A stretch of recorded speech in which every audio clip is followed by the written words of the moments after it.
Good evening, boils and ghouls. Here we go. It is. Welcome back to Big Human Dad. There we go. Is your host, Buddy Black, a.k.a. Neil McKay, Yep. and my good friend, Rob Ayers. Yes. Back with more zany things.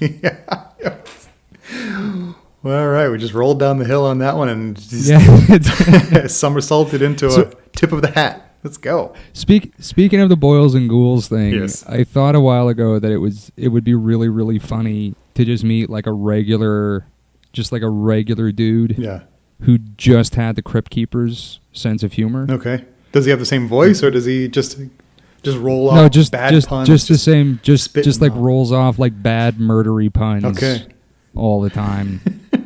I just and I was trying, and it's to my detriment, and I guess to the detriment of yourself and our listeners, that I just could never really come up with any examples of how his sense of humor would work outside of the context of living in a crypt. You need a lot of setup in your normal everyday surroundings to really hit the good ones. I mean, how are you going to use like "scythe to meet you"? Like what do you need around to justify this? It's so much pre-production before you go to work. Do you go to work like 3 hours early and set up a bunch of tiny props here and there? Or what? And then you could probably do some good ones. But even then. Yeah, probably not. And you'd probably just end up having to apologize more than anything else. Yeah. Yeah. Anyway, so after our after the podcast that we did last week, you and I chatted for about, I don't know, half an hour, 40 minutes. Yeah. When we were done, and ghost movies came up. Yes. Or just ghosts in general, I guess, came up.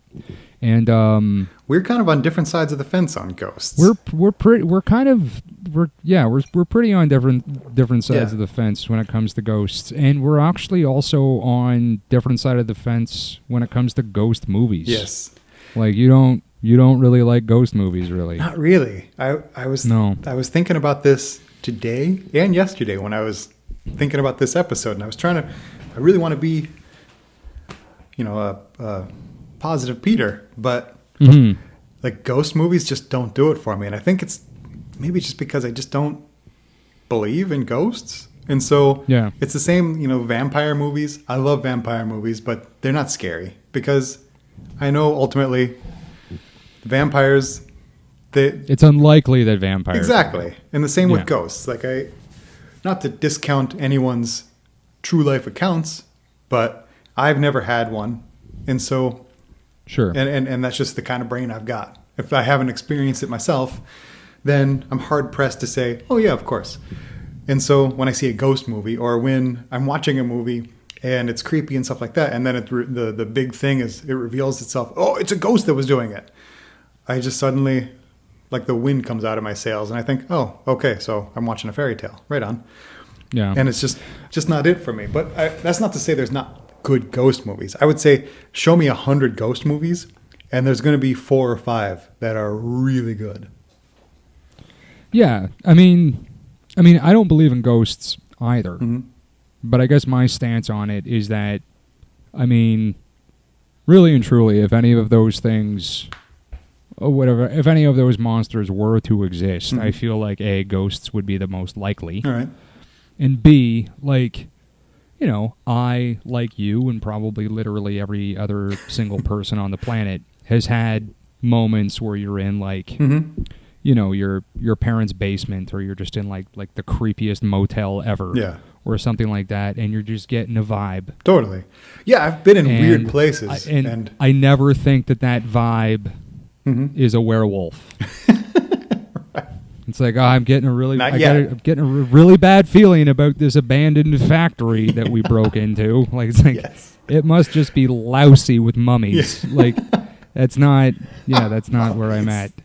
Wouldn't it be a real drag if at one point you're doing this thing, we snuck into the abandoned insane asylum, and then suddenly Oh, what was that? You shine your flashlight. Are you kidding me? It's fucking mummies? It's mummies that are real? Oh, okay. Huh. This is bullshit. Yeah, we had it all wrong all these years. Mummies. I still, by the way, I still do bullshit teenage stuff like that. Yeah, like I'll break into like an abandoned hospital just to drink beer. like it's just to stand on the other side of the door that says authorized personnel only. Yeah. It's a real problem. Like like I'm a father now. Like I should not be doing this stuff. But yep, here we are. Yeah. Right on. Anyways, so yeah, maybe I don't know. Yeah, let's get into some ghost movies. Yeah, I mean, spout off. I don't know. Like, I guess specifically, what is it about ghost movies that just piss you off so much? I guess I think it just seems cheap, and I feel like it's when, like, the storytellers, they have some creepy ideas or some images in their heads that they want to put on film, but they don't know how to work it into a real story. And so they think, oh, well, ghosts. I can use ghosts, and that gives me a much looser set of rules to abide by. And I feel like a lot of ghost movies are just lazy, cheating vehicles for some creepy scenes. There's a few the few ghost movies that I do like a lot are not because it's a ghost movie, but because the storytellers, be it the director, the actor, the editor, like all of them, the team combined, they were just on point. Like they had their shit together and they just made a good movie that happens to be with ghosts. And I'm talking about things like The Innkeepers, which is so on point, and it's scary and it's endearing and it's beautiful. That's not because there's ghosts in it. That's because Ty West wrote a great story and found the best two actors and put the best team together. Things like The Changeling from 1980 with George C. Scott. Man, yep. George C. Scott, just like, that dude makes me feel anything. Like I'm just a puppet when that guy's on screen. He's really, and that's all him. And the story's cool. What else? The Conjuring, I think, is a ghost story to some extent, but I always kind of felt like that one was more of a possession story instead of a ghost story. But Cassia was saying it's a ghost one, but I felt more possession. It's kind of 50-50, and like, I know what you mean. Like, the classically, the weird shapes, like the Paranormal Activity stuff or whatever. Like The Shining is a ghost movie. But essentially, technically it's a ghost movie, but I don't count it as a ghost movie. Oh, it's straight up a ghost movie. It's over. Yeah, I agree, but it's that one elevates itself, I guess. And I feel like that one's more of a I don't know. It's more of a haunted place. It's a ghost movie. Like that's. I feel like it's a haunted movie without ghosts. Like there's that chick up in room 237, and then there's that one dude in the room with the bunny suit man, and then there's the two girls. So I mean, if you count those four people as how many ghosts do you really need for a ghost movie? Well, it's not a wasp movie. Like it's true. It's not about killer wasps. It's about killer ghosts. It's about a hotel that is haunted all over the place. Maybe that's it. I always thought of it as the hotel being haunted the actual villain. By ghosts. The ghosts are kind of incidental. Like I always felt like the ghosts. It's a ghost movie. But they're incidental. Like they're accidentally in this movie. It's actually the hotel that's like, whoa. Yeah. The hotel is the boss. Yeah. The hotel. But if a person has a dog in a movie, if there's a human who's a bad guy or anything, but he has a couple dogs, it's not a dog movie. No, so it's not a. So is your argument then is that The Shining is not a ghost movie, right? Because the ghosts are haunting the hotel. So it's more of a hotel movie than anything else. Yes, it's more of a hotel movie. It's one of the shining examples of the little-known genre hotel movies. I concede. I see your point. All right. I liked The Others. Did you like The Others? Is that the one with Nicole Kidman? That's correct, yeah. I liked it. I liked some of the style of it, but it's... Mm-hmm. Yeah, it's not... I didn't dig it so much. Okay. I mean... Like, once I figured it out, then I thought, okay. And I think they took too long to pull the trigger on the reveal. And I felt like, oh, it's a twist. They're dead. And it's... I just thought it was neat. Yeah. I just thought it was neat to have, like, instead of ghosts haunting humans, there were humans haunting ghosts. That was a cool idea.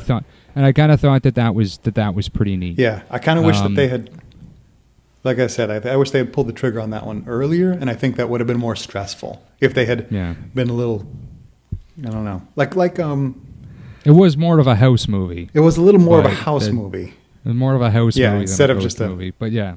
Instead of your atypical empty field with a ghost in it kind of a movie. Yeah. What else did you like? Like, what's your fave ghost movies? I mean, personally, I consider The Shining to be a ghost movie. So I mean, like that's definitely up there. That is a good hotel for sure. movie. Yeah, it's arguably the best hotel movie. Yes, and, I would say so. Yeah. Actually, aside from Dunstan Checks In, but that's true. Actually, yeah, or I guess Home Alone 2 as well. That's a good hotel movie. Yes. Yeah, I'm kind of with you. Like, I kind of feel like the rules are. Yeah, they can just break them willy-nilly and say, "Oh, because the it's a rules ghost." Are a little up in the air. Yeah, it's like why the shit did that happen? It's a ghost. Don't worry about it. Like, right. It's okay. Yeah. Yeah. Yeah. I mean, Poltergeist was awesome. That's one of my fave movies. Yeah, Poltergeist was really, really good. Yes. I haven't seen the remake. It's unnecessary, but it's fun to look at for a little while. I hate to say that because, like, I love Sam Rockwell, but it's a really forgettable movie.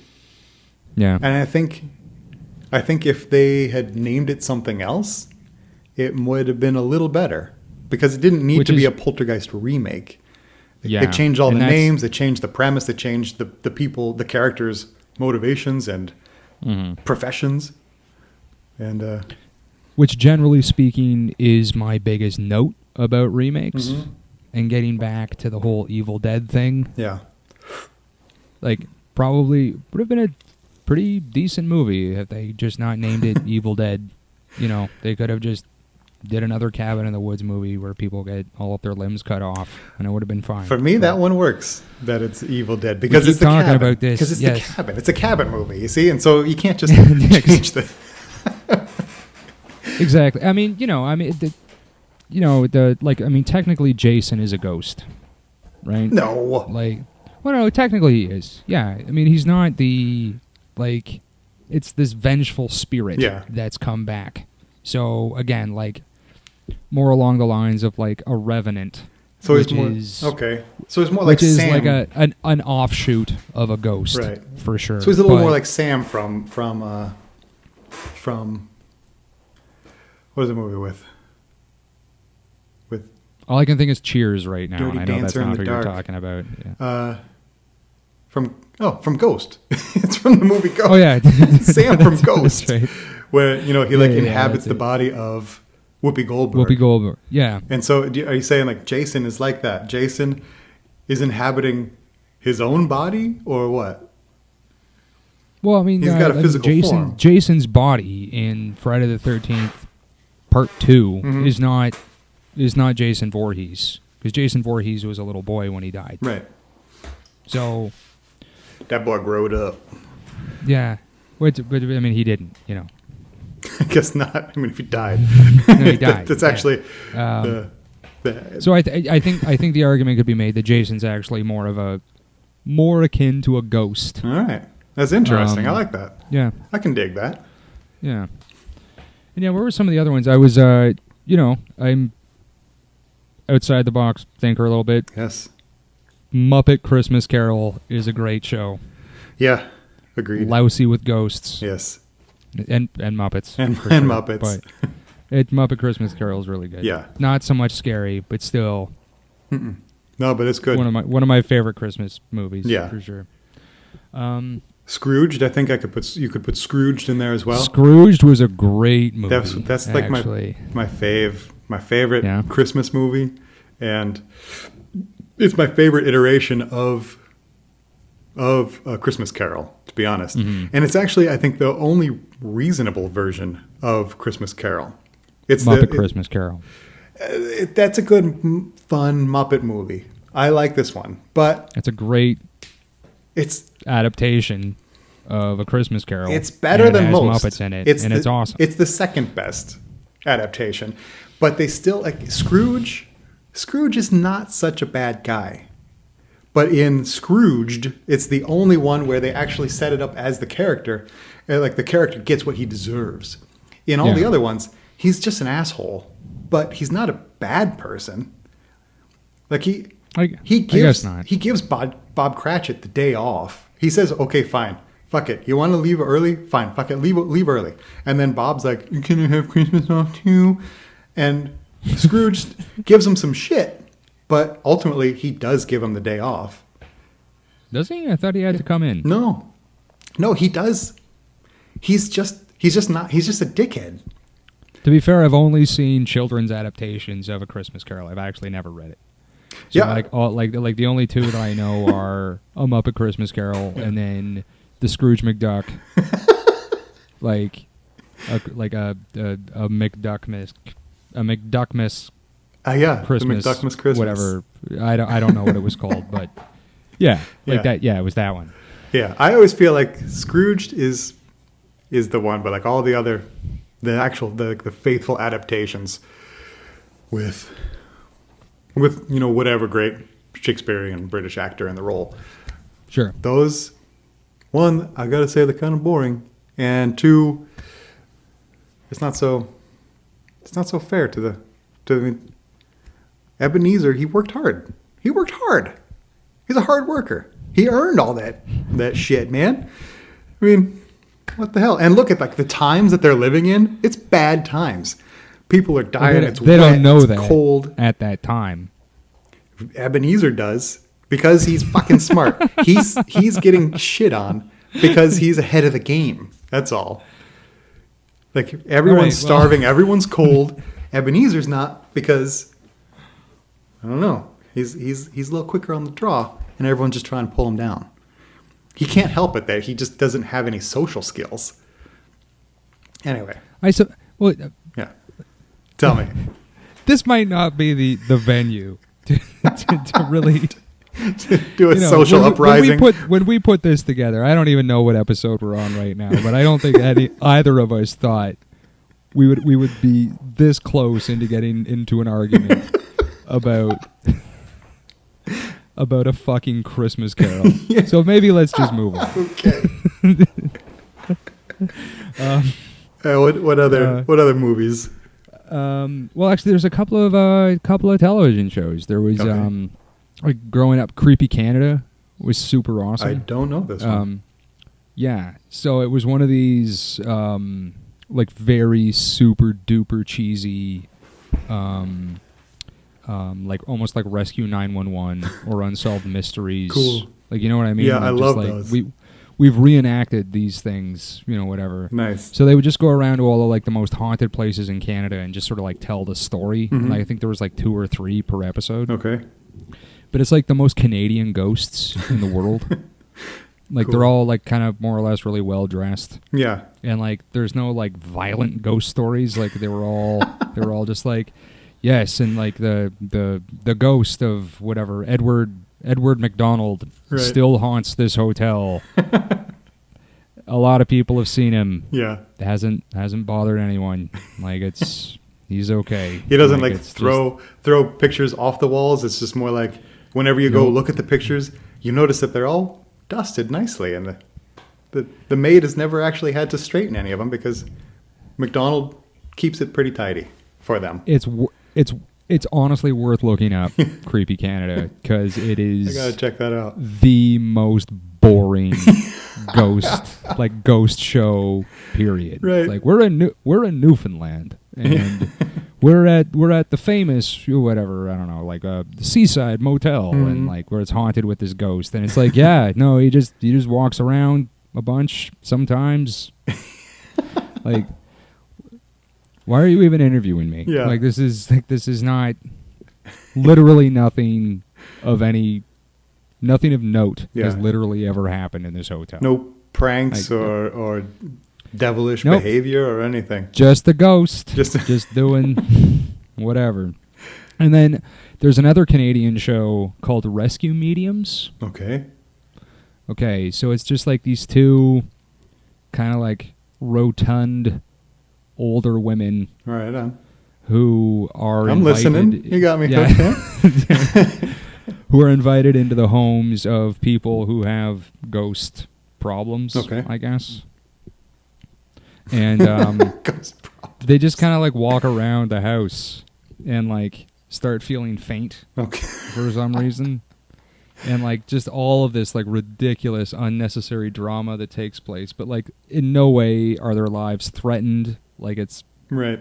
Again, we're dealing with Canadian ghosts. Yeah. Like there's no real issue. And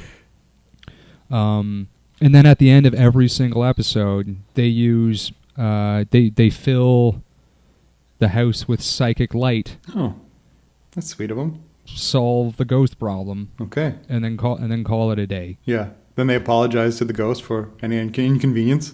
Well, the ghost is gone. The ghost is gone at this point. Do they apologize? Drunk. Sorry, but we gotta move you out. Okay. Okay. No, actually, I think they're English. Actually, I think they're English. So they don't. They don't have that Canadian super weakness of being overly apologetic. Okay. You know. Yeah. They got the manners, just not the politeness about it. Exactly. Okay. But it's like at the end of every Care Bear episode, they would just use the Care Bear stare. Yes. Like that's just how they solved all of their problems. Do they actually hit the stance really hard at the front door, like hold hands and thrust their bellies out? It's kind of something like that. Awesome. They just hold hands with their eyes shut. Yeah. And don't do anything. I gotta see that. What is that called? Rescue Mediums. Rescue Mediums. Okay. Yeah. I gotta see this. Rescue Mediums and Creepy Canada. Creepy Canada. Yeah. I'm sure it's got to be on YouTube. Yeah. If it's not on YouTube... And was this a show when you were a kid, or was this like a couple weeks ago? I haven't had like proper television in a really long time. Okay. But I wouldn't be surprised if it was still on, at least in syndication. Yeah.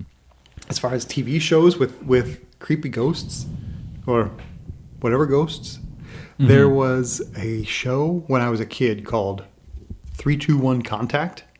Oh, yeah. No, of course. Okay. Yeah, 321 Contact. I know that show, of course. There was one... It's still under the theme song, actually. Yeah. 3, 2, 1, Contact. Contact. Yeah, it's badass. And they had a segment in that show with the Bloodhound Gang. Not the band that's more popular now, but the origination of the title, Bloodhound Gang. They were never popular. Hey, it's all right. Yeah. You can tell their mothers that. My friend had the first Bloodhound Gang CD and would just play it so loudly in his car all the time, and none of us understood what was happening to this guy. It was really, I don't know, startling. Yeah. Anyway, the original and the only Bloodhound Gang, that segment would always start with, the three rascally kids, usually a little bit of motion and then a freeze frame, and I think they had a dog or something.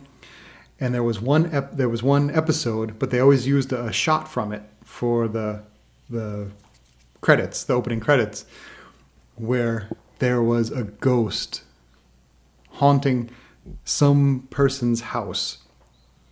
And the shot they would use is they would all look towards the door, and it would be a screen door, and outside would be completely black in the yard or in the garden. And then way in the distance, you would see like a shimmering white shape, and it wouldn't even be a human shape, but it was just the intonation. Oh, there's a ghost. And then they look, and then so far away, there's one ghost that's super bright in the black yard. And this was always really a little creepy to me, to think that it's not I don't know. It's not hidden at all. Like, this is a ghost that just says, "Oh, hey, I'm coming for you. I'm just not there yet." That's what it said to me. And this was really creepy in my imagination. I think it's actually worth noting that, you know, the last like 3 to 5 examples that we gave of like ghost programs that we really enjoyed, we're not good. We sort of like them ironically. So maybe this is the point that you were trying to make, is that kind of all ghost movies for the most part are pretty freaking cheesy, because they just change the rule. They just change the rules all the time. Yeah, like it's not, you know, like it's not there's just no consistency. No. Yeah. So no, maybe that's I mean, The Shining was good. Yes. Poltergeist is good. This movie, Poltergeist, I saw this movie so many times, and this was in the brief period when we had cable when I was a kid. And I was too young to know what the word poltergeist meant, but it looks cool. And so whenever I would put on the channel where it shows what's playing for the rest of the day, then it would show Poltergeist.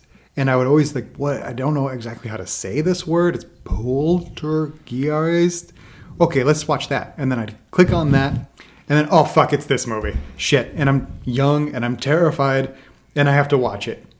Because I can't change it. Because I'm addicted. And then I don't know what was wrong with my wiggly little brain. But it would happen, you know, for the whole week or 2 weeks that they would be playing this movie. Oh, what is that one? Like, and it was just like the word was too big. It didn't fit in my brain. It just fell out as soon as I stopped looking at it. And so I said, oh, that looks cool. What's that? Oh, shit. There it is. Poltergeist again. Ugh. Sorry. No. I just thought of one, and I always forget about this one because it came out almost the exact same time as The Sixth Sense did. Okay. And, like, you know, I think I saw The Sixth Sense when I was in high school, and of course was easily impressed. Yeah. You know, at that age, and then sort of grew to like this freaking movie. A Stir of Echoes. I knew you were going to say that. This is fun. An incredible movie. This is a really fun movie. Super underrated. Yeah. And very, very much a ghost movie. I agree. Very, very much a ghost movie. And it's cool to see Kevin Bacon kind of do this rough movie. You know, it was cool to see him do something fun again. Yeah, because he did so many serious movies, and he still does super serious movies. Yeah, but then like I love Val from Tremors. I love him doing rough stuff and fun stuff and cool stuff because he's good at it.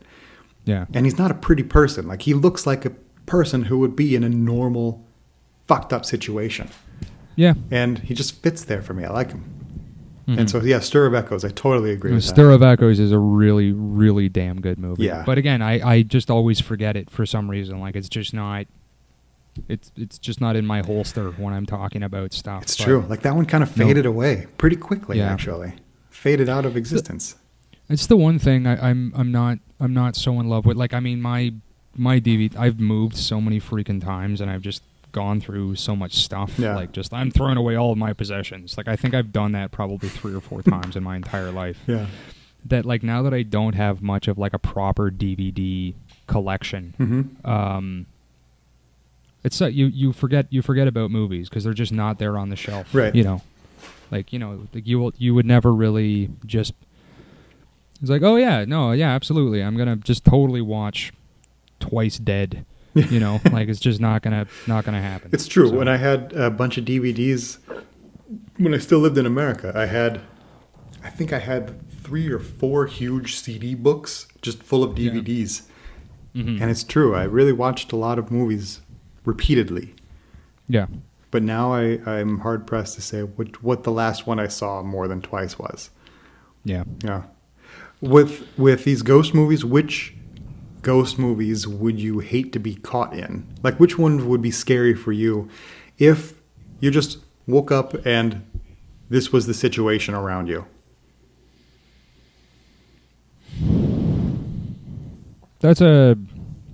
Yeah. You know what? I haven't seen any of the Paranormal Activity movies just because, like, I'm just not yeah, I need to see at least the first one because it was sort of a phenomenon. Yeah. You know what I mean? Like, I'm going to at least see the first one. If you have to. Yeah. I don't know. From what I understand, like, that's a pretty big deal. Like, you're just trying to get murdered by ghosts all the time. And, like, all I've decided to do is just set up video cameras for some reason. I don't understand the plot of those movies. Yeah. Like, I could see that being a problem. Right. I've actually thought about it a lot before. I would actually quite enjoy living in the Overlook Hotel. Like, I think... Right? Yeah, I would actually really, really dig that. Yeah? Until you go crazy. Whatever. Whatever. It's not really my problem after that. Like, as soon as I go batshit, like, it's out of my hands. Yes, you could almost say that Jack Torrance actually started having a lot more fun once he lost his mind, because it was kind of like all Blue Mondays for him from the beginning of the movie until he goes nuts. After he goes nuts, he starts having some good times, a ruckus time. He's got drinking buddies. He's got motivation again. He's got a reason to get up in the morning. Yeah, straight up. Yeah. No, I think Yeah, right. Okay, so it's a good point. You hooked me. Yep. Yeah, Overlook Hotel. Here we come. So I'm going to take your question. Yeah. And I'm not going to answer it. Wow. But I will answer my own question. Okay. Which is, which ghost movie do I want to be stuck in? Yes. And I'll pick The Shining, because I would love to live in The Shining. Wow. I think that would be an awesome, awesome job. Get to work with your hands all day. Yes. Yeah. Just, write all night. Chase Shelley Duvall around all day. Fuck her. Yeah. I would. I mean, that's rough. I mean, she's such a pure, beautiful person. It's really, I really feel awful for saying such a crass thing about her. I really dislike Shelley Duvall. What? I really, really. Are you kidding me? How do you dislike Shelley Duvall? I have never seen her perform in anything that I've liked her in. I've never seen her turn in a good performance. You're nuts. I love Shelley Duvall. She just has that thing about her. I think she's so like sweet and sympathetic and nice, and she did Masterpiece Theater so many times. And did she? I didn't know. I yes. guess that's. Oh yeah. Okay. No. Okay. I take it back. There we go. I knew it was you were just missing that one piece of the puzzle, and now it all fits together. Shelley Duvall. Yeah. You know the story about how Stanley Kubrick, like, psychically tormented Shelley Duvall on the set of The Shining, right? Yeah. And, like, the one scene in the bathroom where she's just flipping out. Yeah, that's all. It's pretty genuine. Yeah, he went up to her and he said, "Shelley, you're ruining my movie." Yeah. And then she was just, like, stunned. And before she could even, like, probably catch her breath, Kubrick just yelled, "Action!" And then, like, cocaine train fucking Jack Nicholson. Yes. Like that dude was so freaking coked out for that entire movie. Yeah. It's crazy. Like, when he's chasing her around the house or like around the hotel, he is he is dangerous at that point. Like, he's just so full of drugs. It's insane. Yeah. I really like Kubrick and Hitchcock and stuff like that, but these stories where they manipulated the actors, I think it's unnecessary. It's just unnecessary to treat someone like that. I think he should have just chosen wiser. Make wiser choices in who you hire, rather than hire this person and then think that, I'm going to be the one that tortures a groundbreaking performance out of them. Yeah. If you don't trust your actor to do that on their own, then you need a new actor. There's just no, I don't know, maybe that's the dog loving, pacifist side of me that I just don't feel the need to make anyone suffer. For I'll suffer for my own art, but I'm not going to make someone else suffer for it. That's fucking bullshit. But then, how do I argue with the results? It's not the director's job to trust the actor. It's the actor's job to trust the director. To an extent, I would say bottom line.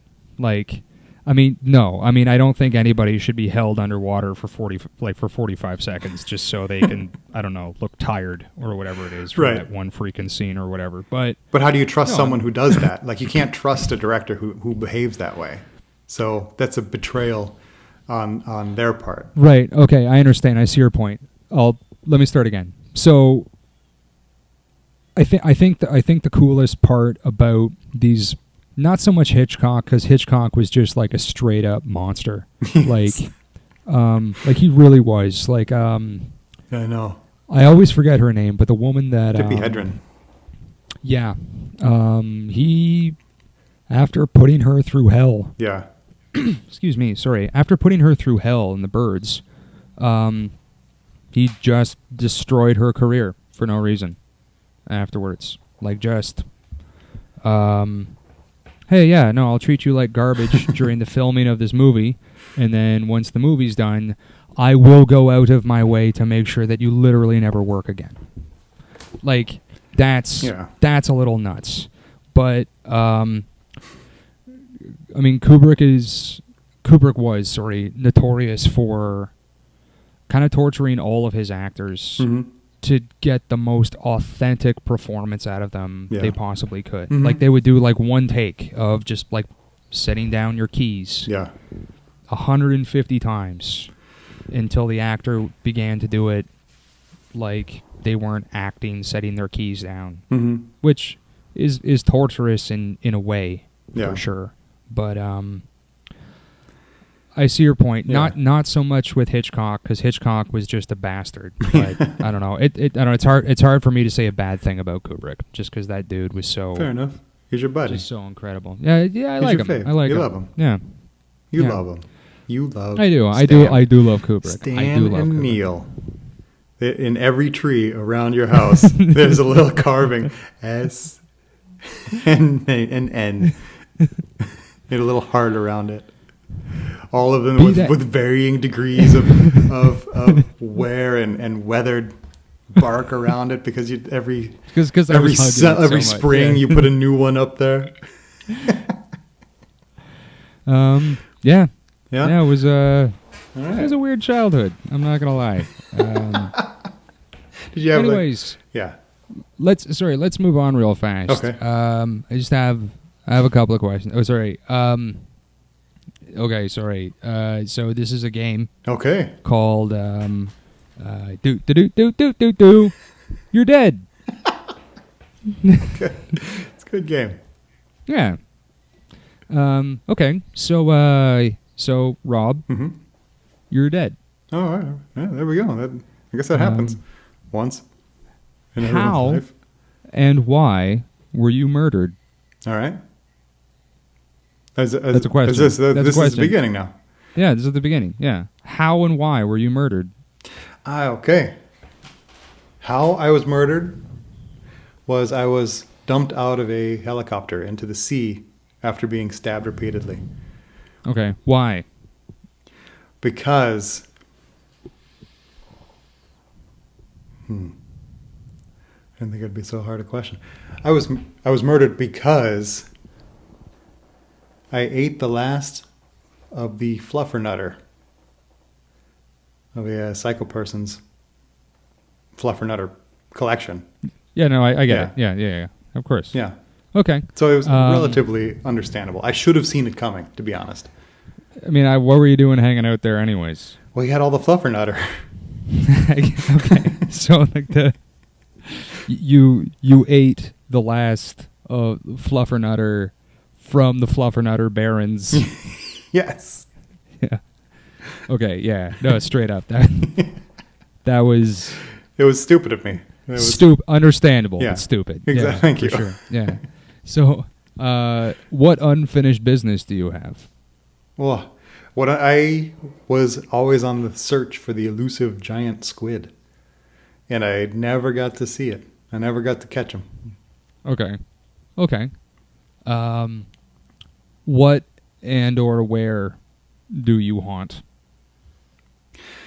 I haunt the Spar, the little convenience store. Okay. That's just down the street from my apartment. You're already in the ocean. Yeah. And like you got to find this giant squid to be at peace. Yeah. So but every night I have to. You're back at the convenience store now. Yes, every night I have to go back to the convenience store. Okay. Because they're the only ones that have this. It's really good. It's this caramel hazelnut ice cream. But that does sound really, really good. It's really good. It's also the most expensive one they have, so it's very rare that I get it. Yeah. But that's where I hunt. And so then, you got to wait till like a pint expires. Yes. So you can eat the ghost ice cream. Exactly. Yeah. But it's so good that it's just flying off the shelves. Exactly. Yeah. I never get it. That's rough. I know, and the travel time is really killing me. I can imagine. Even more so. It must suck to have died and be spending, you have to spend your entire day in the ocean. Yeah. And then come back to like literally right down the street from where you live when you were alive. It's so anticlimactic. I really thought it would be, I thought it would be better. I thought it would be a little more exciting. Yeah. Such as it is. Yeah. So, do you haunt anyone specifically, or are you just like you're just doing? There's one worker that comes in. She's one of the first people there, and she's I think she's like 55 years old, and she has a weird tattoo of a teardrop on her chin, but it's faded a lot, and I don't know if she's Latin or if she's from the Eastern countries. Okay. Yeah. But she speaks German with this very I can't identify the accent. But she's just a small, like motherly woman. Yeah. And she has this weird faded tattoo of a teardrop on her chin. But I haunt her quite a bit. Okay, yeah, straight up. Okay, which I guess sort of leads into my next question. On a scale of 1 to 10, realistically, how malevolent are you? Well, I'd say like 3.5. Wait, what's 10 is like really malevolent? Like 1 is creepy Canada, and like 10 is like you're full on, like you're not pulling like pictures off of walls. Yeah. Like you're pulling skin off of faces. Oh, I'm like 3.5. I'm like a 3. Yeah, okay. A solid right. 3.5. Yeah. I am an inconvenience, to be honest. Which is ironic given the being the building in a convenience store. Seriously. Yeah, it's really all I have the energy for after hauling my ghost ass back from the ocean. Yeah. So how do you haunt people? Like, how do you haunt this woman with the faded teardrop tattoo? A lot of times when she's stocking the ice cream section, she'll have the freezer door open, and I'll just draw like a shitty face, like in the condensation. Yeah. Or just like a stick figure, and then I'll slowly do a line across the neck, like you. Shit. But then I wipe it off because then I feel bad because she's really like a JK underneath. Yeah, JK. Yeah. Ha ha ha. Yeah. Lol. And then so like do you have ghost powers? I mean, I guess you can touch like the outside world, but like how I can ghost powers, like how it's only things like with the condensation I can draw I can only manipulate condensation. Yeah. Yes. I can kind of blow breadcrumbs around a little bit. Okay. And I can crinkle the bags. I can crinkle the bags on the chips a little bit. Okay. That's a little annoying. But there was one time I was able to put all my gumption into it, and I was able to open a bottle of Sprite just enough so you got the tss. After that I was all out of juice and I couldn't get it open. You just the rest took a of the nap. way. Yeah, I had to take a nap for a few hours, a little ghost nap. But I did startle one mother as she walked by with her kid with a tss. Yeah. But she just thought her kid did it, so there was really no... Yeah. Nothing came of it. And she beat the shit out of him. She picked up the cart and just body slammed the cart on her kid. It was really a lot scarier than anything I ever did. I was terrified, to be honest. I've never been more scared than I was right then, actually. And that's the last time I did that, because that's what I don't dare. I had no idea, yeah. And I guess, in 25, 50 years from now, once your story is legend, what will the name of the film adaptation of your like the fluffernutter victim thrown in the ocean and is now haunting his local convenience store, specifically this sort of like nationless like employee, with like a kind of like a mild malevolence. Yes. What's the name of your ghost story called? Yeah, unfortunately enough, it's called Caramel Cody. It's it's not. That's all right. It's not even That's the not confession bad. that I died for. But it's what I got. It's not bad. Yeah. I mean, if it's got to be named anything, there you go. Yeah. So yeah, that's Rob Ayers. You are dead. Right. Yeah, we remember him fondly. Yeah. Poor Caramel. So Cody. I think given that that's what you think you would do if you came back alive, I really wouldn't mind if you came back alive. That'd be kind of cool. Like if you died and came back and started ghosting around, like I wouldn't really care. No, right on. I think that I would be okay with that. Maybe I'll come to Canada. Okay with that. You seem awfully polite enough to be a Canadian ghost. Thank you.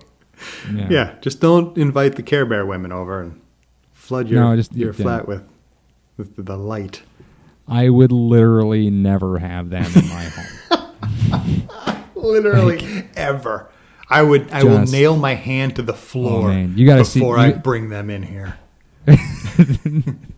That's, dude, you got to see this show. Like, it's so freaking, like, it's obvious. It's such a scam, obviously, and it's Canadian reality television, which is like, they just don't get it. Okay. Like we just don't get it up here. Like it's just you can't. It's just ridiculous. It's totally ridiculous. I think the United States really they got their thumb on the pulse when it comes to the reality TV. The UK does reality TV really, really well. Okay. Yeah, there was this one antique show I was watching the last time I was over there, and it was like, dude, no, it was fucking nuts. Honey, like, TiVo the antique show for me. I have to go do a horror podcast. No, it was this whole show. Again, we're off topic, but it was this whole show about people that would like buy shit from auctions, and try to sell it back to the original owner. That'd be a good show. It was like, Ocean's 17. That's the premise for. Right on. No, but so they would buy shit from auctions, like dirt fucking cheap, and then just try to resell them, like whether it's on eBay or like like this one couple, they just had like the worst freaking luck, where they would buy like the absolute crap from auctions, like, hey, we got 900 cheap ass tennis rackets for like 200 pounds. Yeah. If we can sell all of them for like £5 each, like we'll pay off the rest of our house. Yeah. And like, of course, they just can't freaking do that. They end up buying a hearse with like flames all over it. Yeah. That's hard to imagine in the UK. Because they were going to resell it, but the car was in such disrepair that like once they started it, they couldn't turn it off again. It was hilarious. Like, it was a great, I'm going to shut up, but it was like the UK can do reality TV for sure. Right. Anyway, so I wouldn't mind if you came back as a ghost. Yeah.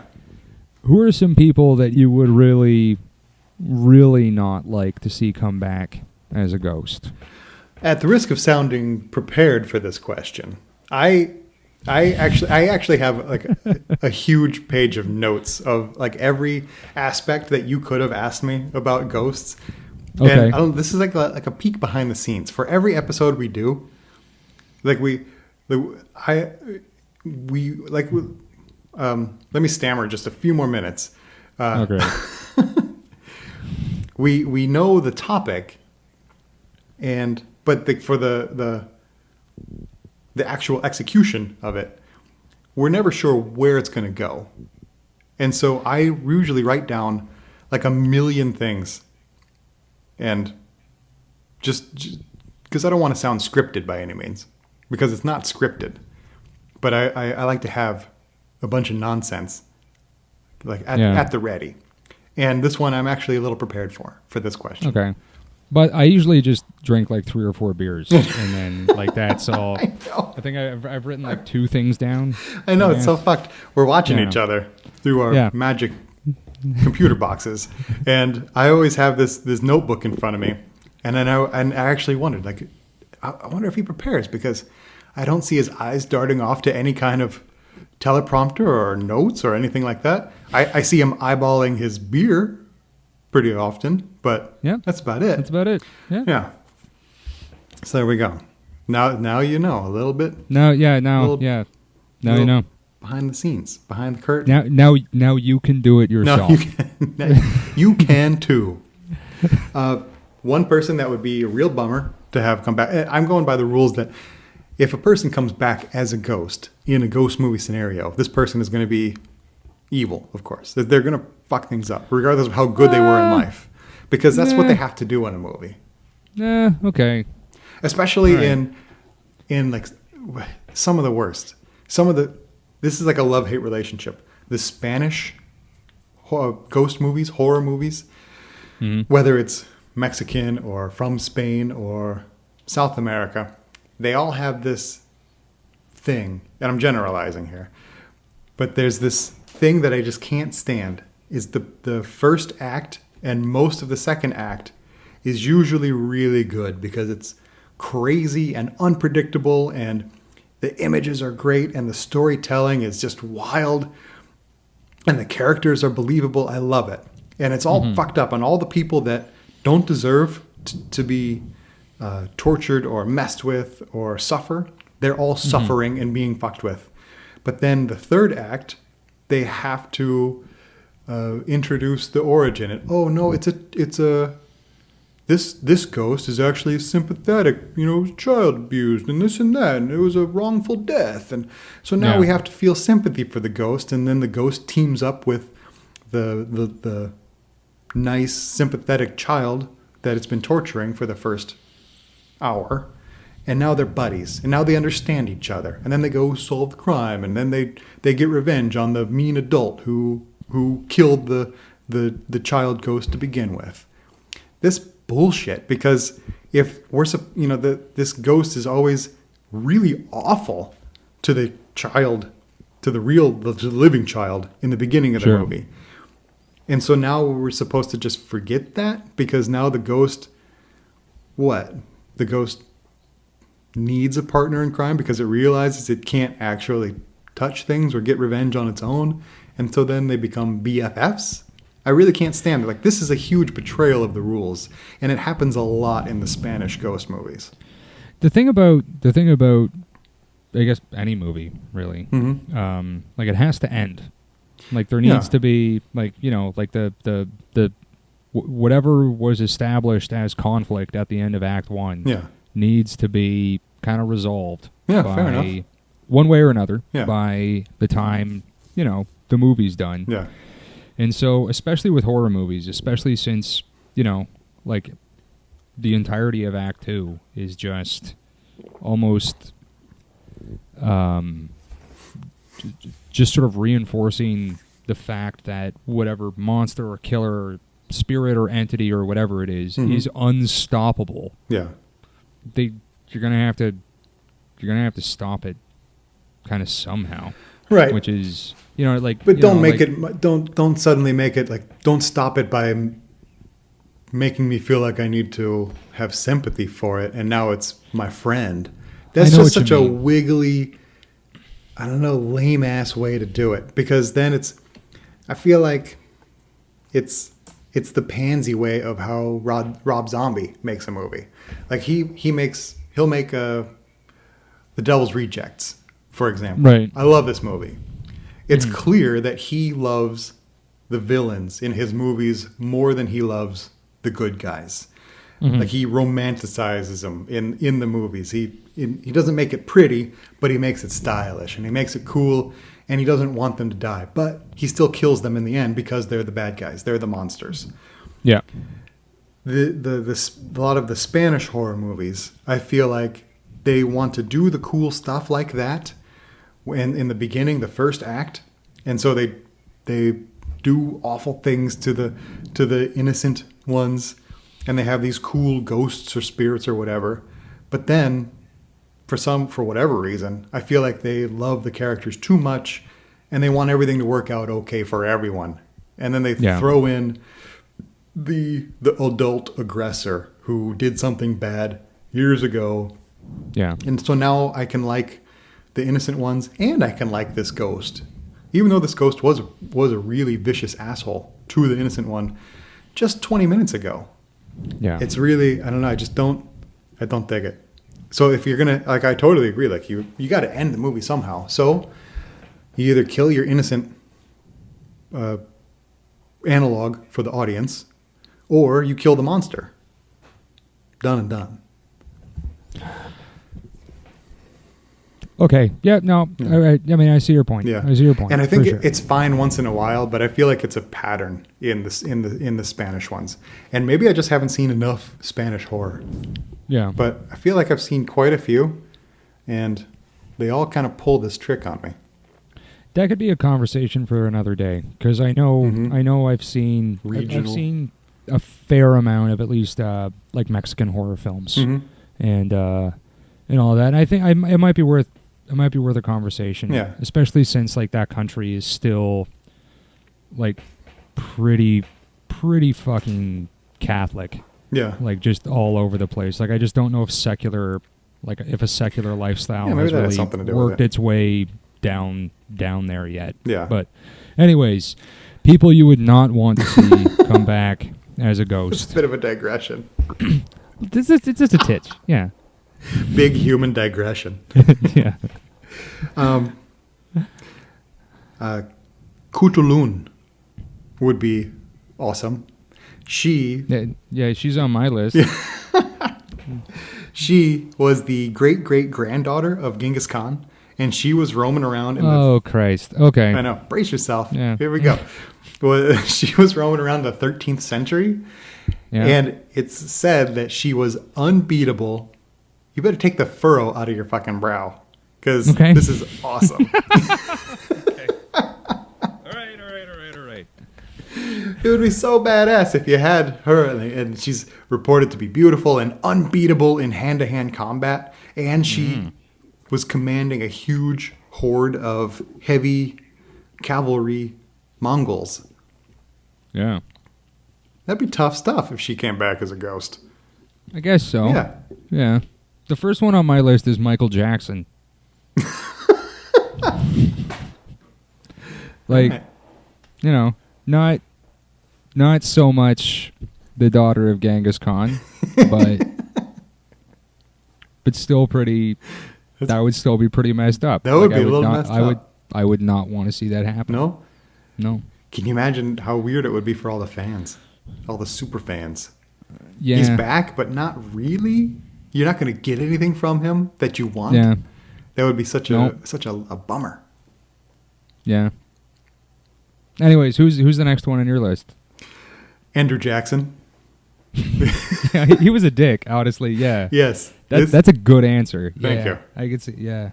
That's an excellent answer. Yeah. Andrew Jackson was a fucking madman when he was alive.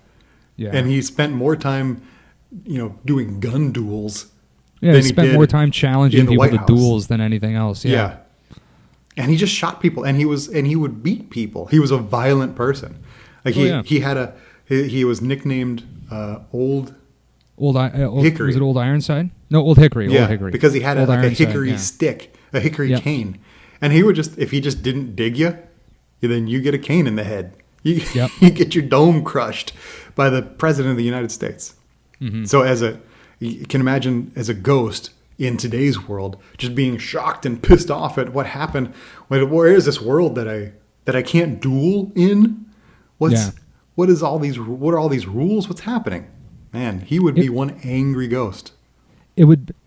Andrew Jackson as a ghost in modern day would essentially just be like Gran Torino. Yes. Without a third act. Yeah. Like it would just be an eternity of the second act of Gran Torino. Exactly. Like that's all it would be. Mm-hmm. My next, I do take notes, by the way. Just so you know. All right. No, I thought you were cool for not taking notes. My next person is Orson Welles. That's who you would not want to come back. I would not want to see Orson Welles come back as a ghost. Why? Because he was a drunken, abusive, douchebag. Yeah, but he was pretty good at his job. Not at the latter end of his life. I'm talking fat, bearded. Did you ever see F for Fake? That's a great movie. I don't see Orson Welles coming back as a ghost going well for anyone. All right. And it would just be, just a big, fat, drunk, eating all your food. Shitty ghost. Yeah. Passing judgment on everything you're doing. Yeah. That would be it, huh? He would just be like, oh, I remember back in 1917, I tried a trick similar to that, and I succeeded. Shut up, Orson Welles' ghost. It's true. That might be a bummer. Can I come over? Yeah, sure. Why? Orson Welles' ghost is telling another story. He's just telling a really passive-aggressive story, belittling all my everything. He's trying to shame my baby. I mean, he's... Yeah. All right. All right. Who's your next one? Next one is another president. It's Theodore Roosevelt. This guy, like I said, I'm going under the direction that if it's a ghost movie, then the ghost that comes back is not benevolent but malevolent. It's angry and ready to fuck things up. And if Theodore Roosevelt, who was incredible and awesome, came back as a ghost, but what if Theodore Roosevelt was evil? Then we're all fucked. Okay, one, I didn't know we were doing movies. I just thought we were talking about people that we would not want to see come back as a ghost. Oh, okay. Two, not all ghost movies, the dead person comes back as an evil ghost. There's Ghost. They do. There's Ghost. But how much better would Ghost be if Sam came back as evil? That would be amazing. It would be a 10-minute long movie, but it would be a lot more amazing. You imagine Demi Moore is doing her sculpting her clay on the wheel and sculpting, and then Sam just strolls in, just cock of the walk, and then just slaps the clay right off of the table. Yeah, that would be pretty incredible. Yeah. But Ghost Dad. Ugh. Bill Cosby doesn't come back as a mean ghost. Is this an example of a good non-mean ghost? A good ghost. Come on. A good, someone dies, comes back as a good ghost. What? No, that's an example. No, Ghost Dad is absolutely... This is an example for me. Good ghost movies, Ghost Dad. This is why you don't want good ghosts, because they make bad movies. Maybe not quality ghost movies, but benevolent ghosts. Okay. Casper, yes, Casper. Horror show. Although that was 4-1, I guess. Well, yeah, I guess it was 4-1. Yeah, Christina Ricci. One ghost came back. Oh shit! You know, it's a ghost movie that we didn't talk about. Was fucking Beetlejuice. It's true. That's a good one. That is a good one. Yeah. Sorry. Anyways, okay. So Theodore Roosevelt. Yeah, Theodore Roosevelt was such a badass that I think if he came back as a ghost, who knows what he could do? What kind of terror he could rain down on us if he came back evil. If he came back good, then he is the phantom protector of the world, because he was an insane awesome. But if he's warped in his brain, then we're all in trouble. I mean, this dude, he did everything. He was an explorer. He formed the Rough Riders, and there was the battle he's most known for? The hill of the San Juan, the hill of San Juan Hill. I think maybe I wrote it down. Charged. Oh yeah, doesn't matter. He charged this one hill, this one battle, on foot with his Rough Riders because their horses couldn't go into this area. It was too rough for their horses. So Teddy said, "All right, well then get off your horses. We're going in." Mm-hmm. And they got off their horses and charged the hill and won that battle. And there's another time when a madman shot him in the chest just before he had to give a speech. Yeah. And what does he do? I know this story. He goes and gives his speech, bleeding from his chest, finishes his speech, and then says, "Oh, okay, now I can go to the hospital. Because I had things to do before that. I can't just postpone a speech." And he was also a violent motherfucker. Like, he loved to get dirty.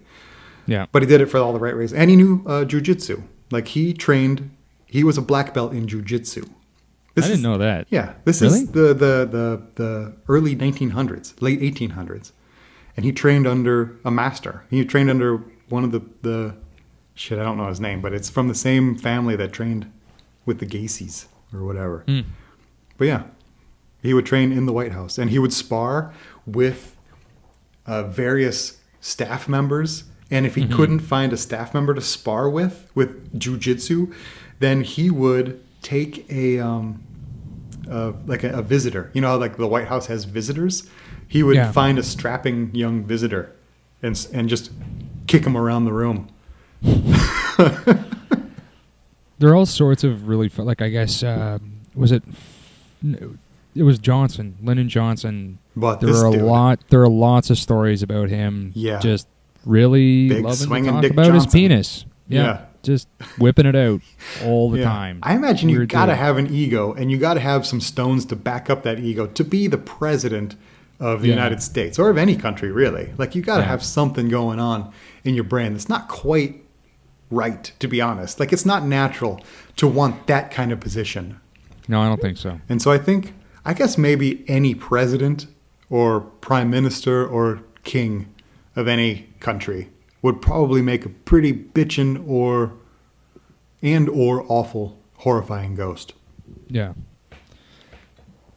I guess, Charlton Heston is my next one. You're coming up with all of these, like, historical motherfuckers. I just wouldn't want to have gun crazy Charlton Heston. Right on. Like, I was happy when he died the first time. I don't want him back.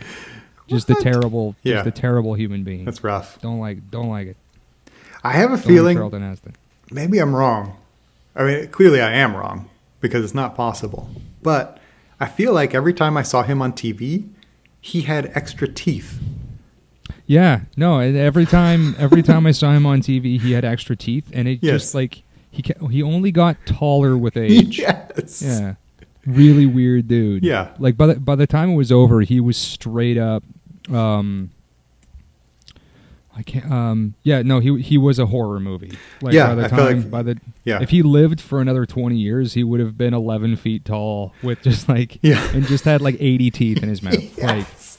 And I felt like there was like a hollowness happening underneath, but it wasn't like his skin was getting hollow. It was more like he was like a wet, sinewy skeleton wearing a skin suit. You know? Like the muscles and everything underneath were kind of moving independently from the skin itself. Just a weird dude. Yeah. Just a super weird dude. I agree. Do you have any others? Not presently. Like the big one, like I just wouldn't want Michael Jackson coming back as a ghost. I just feel like haunting Neverland, like just that was creepy enough when he was haunting it when he was alive. Yes. But like to haunt Neverland from beyond just not very good. Very good. Yeah. No, and just in all my scenarios, it's just like, I guess other than Michael Jackson and with Orson Welles anyways, it would just be super annoying. Like I just wouldn't want to be around that dude. Yes. Like really at all. Yeah. Fair I guess Brando at the same time. Oh, could you imagine if that'd be Brando awesome. and Orson Welles?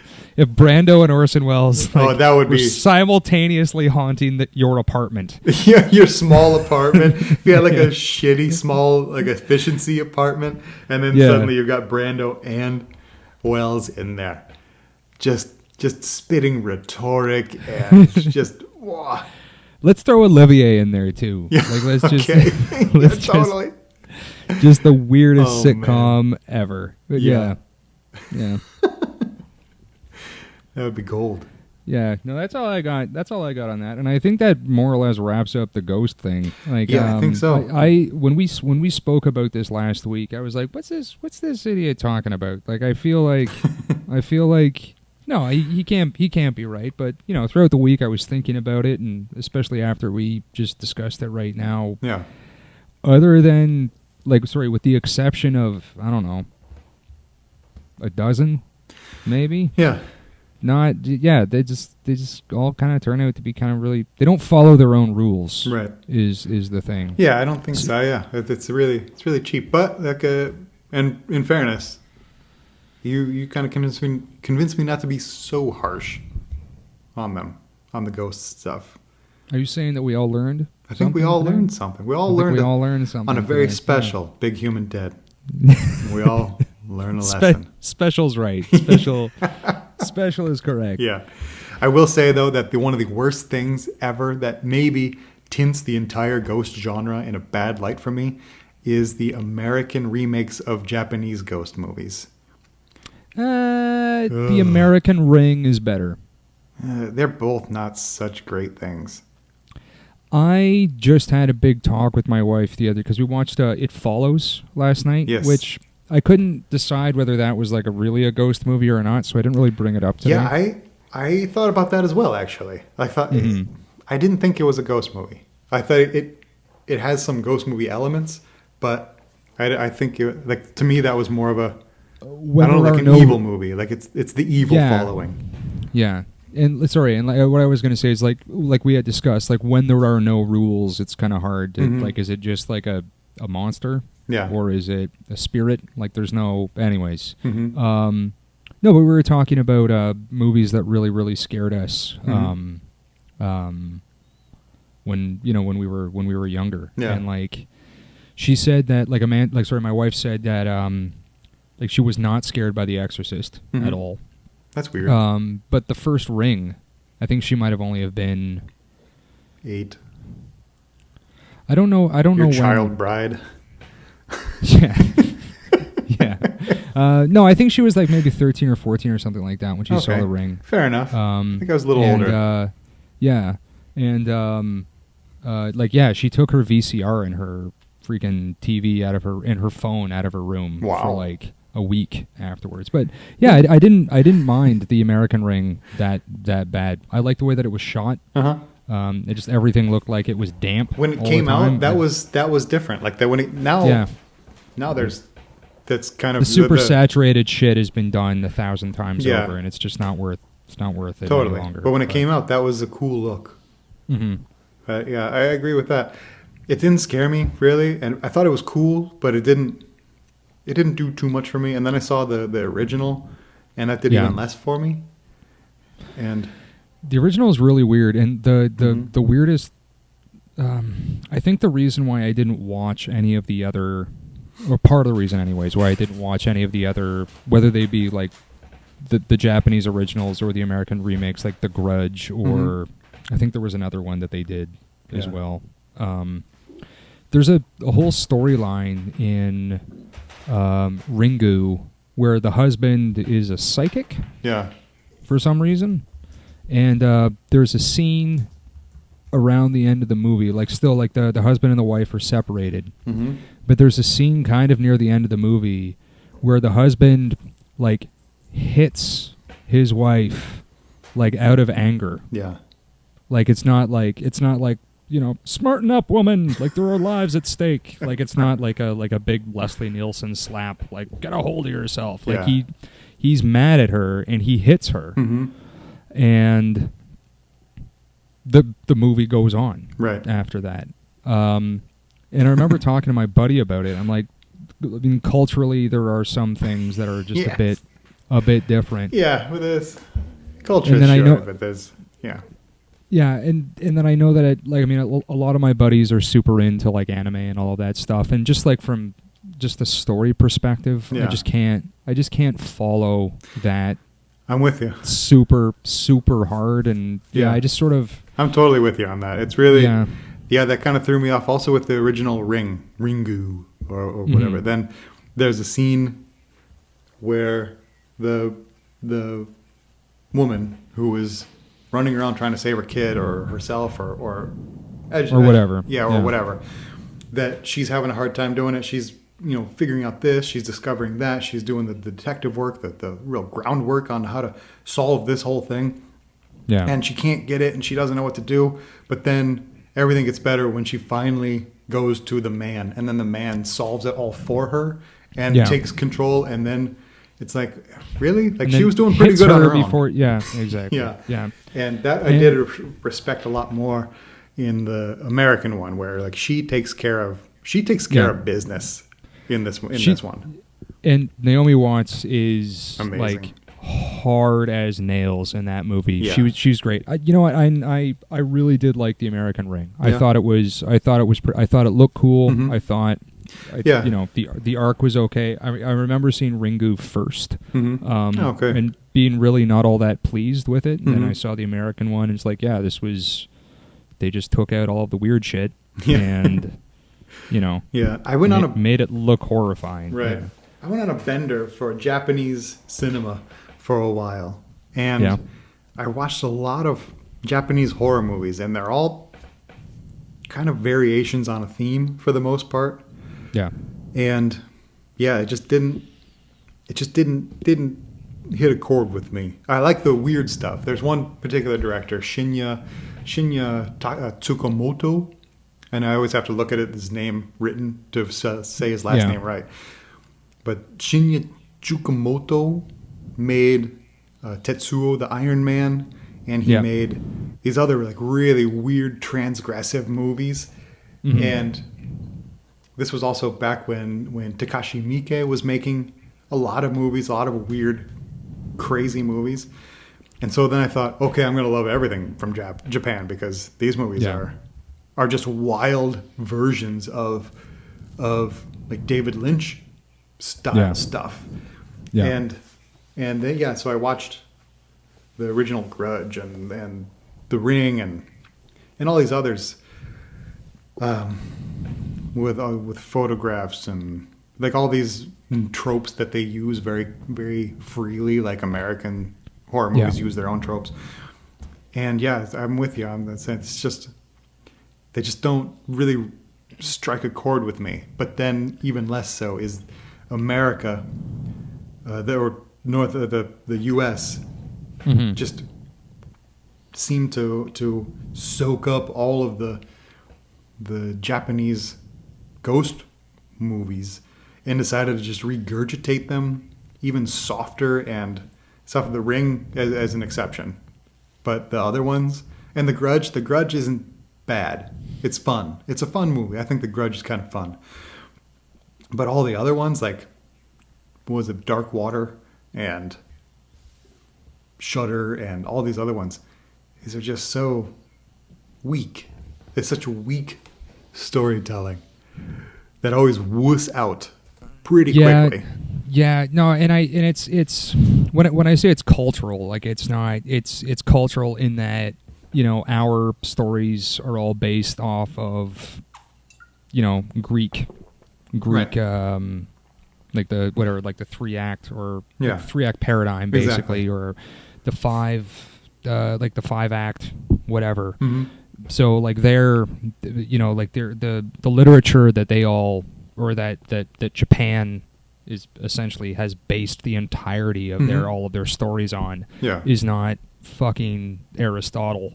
Right. It's somebody else, and it's hard to follow because we're sort of expecting kind of what might happen next, and like, why did we just run off and do that for no reason? And anyways, no, there have been some like amazing Japanese horror films. Totally. There has been some really, really amazing, like you had said, Mexican and Spanish and whatever. And I think we're getting into almost a different topic. Yeah, we should do an episode on like regional and cultural, cultural based horror, which is anything that's not Like from the anything United that States or Canada. isn't European, Yeah. essentially. Yeah, like European. Yeah, Austria. We have a couple horror movies, and they're incredibly bad.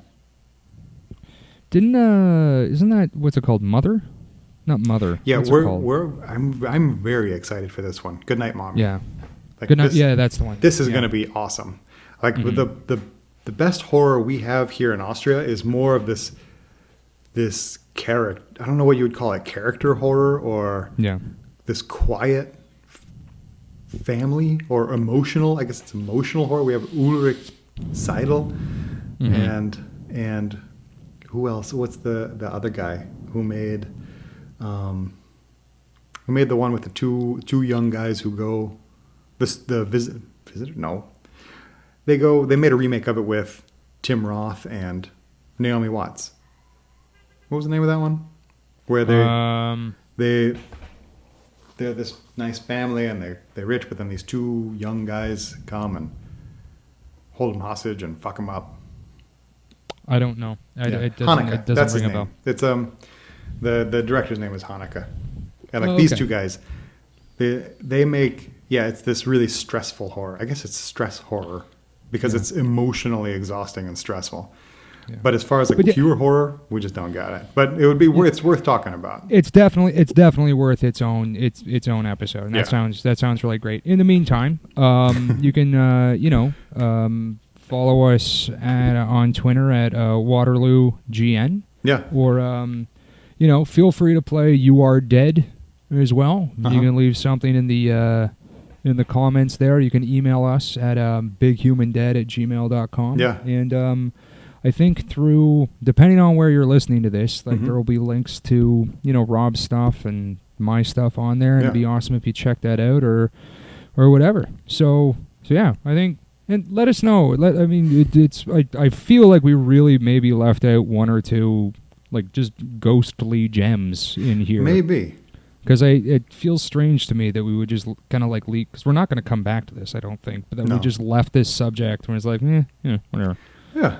You can take it or leave it, which is weird. Fucking ghosts. Anyways, but if there was any movies that we left out, let us know, and let us know if you agreed with whatever we said. And the big question, is The Shining a ghost movie? Or a hotel movie. Or a hotel movie. I guess that's the question.